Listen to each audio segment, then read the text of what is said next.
Hello, today I'm going to start to talk about morality.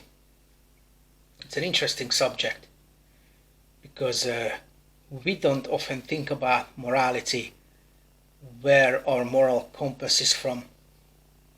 But I have a question to those who like to help to others or who think that helping others, helping those who are in need of a help, is a good thing.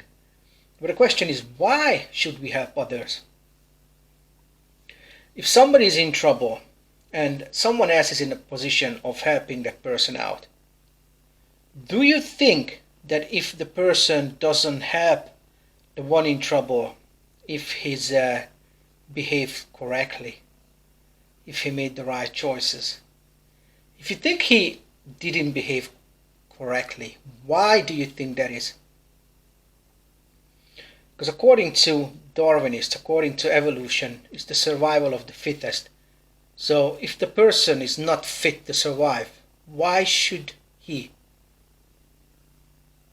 Where does this come from? Where does this feeling come from that we should help others, when it goes completely opposite of what the Darwinists would like us to believe?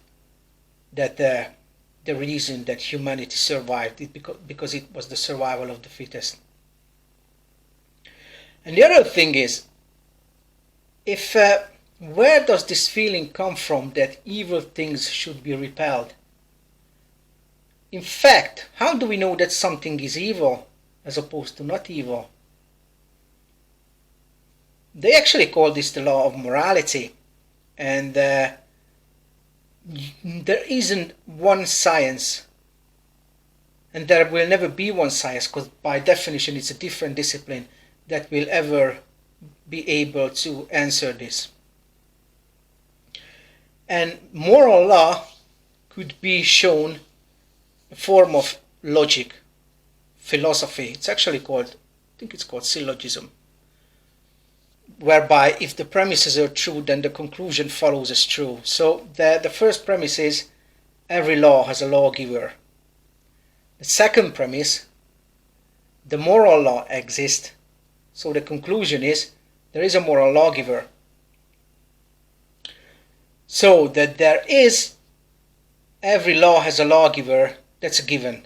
That seems to be obvious. I don't think that's something that we have to discuss. But the question is there a moral law? It's interesting if you think about it. I don't know if you ever seen, there was a film, I forgot, with Nicolas Cage, something about the Declaration of Independence. I think it was the Declaration of Independence. And if you look at the Declaration of Independence, there is a sentence on it where it says, "We hold these truths to be self-evident, that all men are created equal, that they are endowed by their Creator with certain unalienable rights."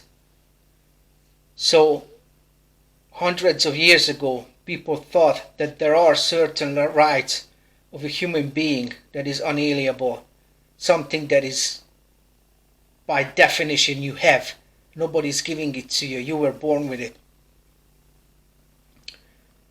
And that's what pretty much the moral law is based on. And what we mean by moral law is that every human being has an inner compass that shows that something is right or not right. Because everybody knows that love is better than hate, or courage is better than being afraid, not even being afraid, or being a coward. But it doesn't mean that moral problems are easy to solve, or that there aren't problems, or that aren't those people who would deny the existence of moral law. What it means is that there are things that you know to be self-evident, like the Declaration of Independence declared it. That there are things we just know to be true. For example, that torturing children for fun is a bad thing. It's a horrible thing. Nobody's going to contest it, because we all know that to be true. But How do we know that the moral law exists? It's pretty hard to deny that there isn't such a thing as morality. But there are those the relativists who don't believe that an absolute moral law exists. Some people think that there isn't an absolute truth, which is interesting because they're making a truth claim. So one only has to ask the question that if it's true, there is an absolute truth, because by definition it's a self-defeating statement. And the other thing is, there are those who think there are no absolute moral values. But see, the person who denies it, he values his right to be able to deny the absolute right. And the other thing is, he also values his own humanity, even though he likes to reject the moral worth of other humans. But at the same time, that person probably values his own moral worth. And I think morality, or the origin of it, should be discussed more widely in schools, in universities, because that's one of the thing that really points towards to a creator, to an absolute moral lawgiver, which we are going to talk about later.